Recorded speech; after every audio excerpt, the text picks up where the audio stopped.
Could you share with us some one of your proudest moments, or a moment where you felt like maybe God elevated your leadership, or you had a victory over something that was a difficulty in your ministry or in your leadership, or personally in your own life?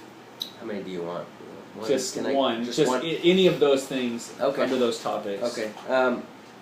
Probably my biggest one, and this was, it was about a year and a half into being the youth pastor, and still kind of unsure of myself. I was wanting God to kind of show me that I was hearing from Him. Right. You know how that is. And so the confirmation that I am doing the right thing. Our church was growing. There was a stress of, Wednesday night service was really not working anymore. And you may remember some of this. It was just not working anymore. People couldn't make it. Military people in our community, they got off too late to come. So we were like, what?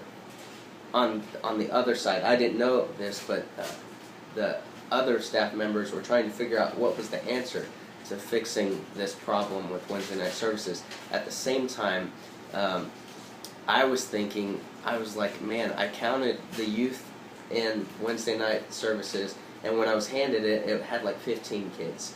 We grew it to about 25, but still there was, for some reason, we were up against this wall, and I was like, what's the deal? So Sunday morning, I counted how many teenagers were in Sunday morning service, and I mean, it was like double and triple what was there on Wednesdays, and I was like, maybe we're doing it wrong. Maybe we're reaching at the wrong time. And so I came to the pastor and said, hey, I have this idea. Can we move youth to Sunday morning? And we went through the pros and cons and all these different things. And at the same time, the other pastors that had the idea to do small groups instead of a Wednesday night service came the same day almost.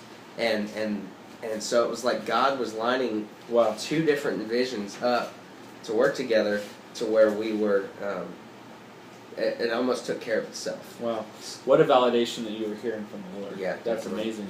And finally, could you maybe just leave us with some words that maybe that God is something that you live by, like a code, or maybe just some inspirational words that you impart to your leaders in your youth group? Yeah, definitely, and this is an area that I'm really trying to focus on now. I've heard it all my life, and Jesus even talks about doing it, but reproducing yourself, making disciples, not just teaching people, but actually our job is to make disciples, and what that means is to not only tell them about Jesus, but train them up and so that they can be released into ministry. We're all called into ministry. Right. But reproducing what you do ensures that there's a future of what you do. Awesome. So if I'm raising up people under me, then I'm creating future youth pastors. Sure. And if you're doing the same, if we play guitar, if we're teaching people how to play guitar, we're ensuring that there's going to be guitar players around us in the future. And so that's something that God's really challenged me with lately. Wow. Reproducing yourself, really truly making disciples, not just telling people about Jesus, but actually living it, having people around you. So awesome. Wise words from a young minister. Josh, thanks for the time. I really appreciate it. Love you. Man. Awesome.